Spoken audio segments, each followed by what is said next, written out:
विषयेन्द्रोर्जेन्द्वा वायवस्थो वायवस्थदेववस्सविता प्राक्ष्वयसुश्रेष्ठतमाय कर्मणे तुष्टेदम् इदं विश्वं भुवनं जजान बहोः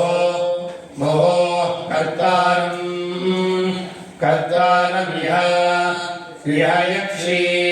यक्षि होतः इति होतः अश्वो घृतेन तुमन्या समक्त इति समक्तः उपदेवान् देवागुमृदुषः पाठः ऋतुषः पाठयेतु ये त्रित्येतु देवलोकं प्रजानन् देवलोकमिति देवलोकं प्रजानन्नग्निना प्रजानन्निति प्रजानन् अग्निना हव्या स्वदितानि वक्षदिति वक्षद प्रजापते सपसा प्रजापतेरिति प्रजापतेः तपसा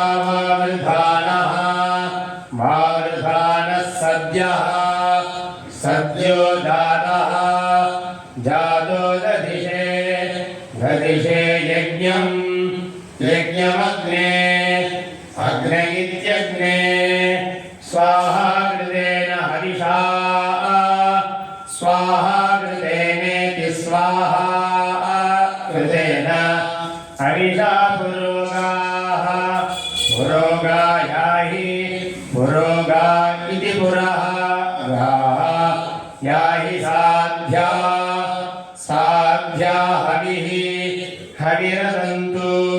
अदन्तु देवाः इति देवाः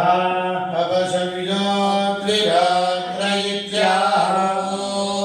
द्वेत्येते छन्दसि गायत्रं च त्रैष्टुभं च जगति मन्तर्यन्ति न ते न जगति कृतेत्याहुः तृतीयसवने कुर्वन्तीति तथा वा एषा हीनस्याहद्भजते साह्नस्य वासवनम्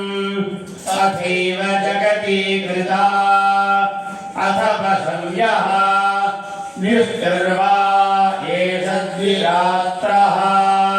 य एवं विद्वान् विरात्रेण यजते देवास्मा उच्छति अथो तव एवापहते अग्निष्टोममन्त्रत आहरति अग्निः सर्वा देवता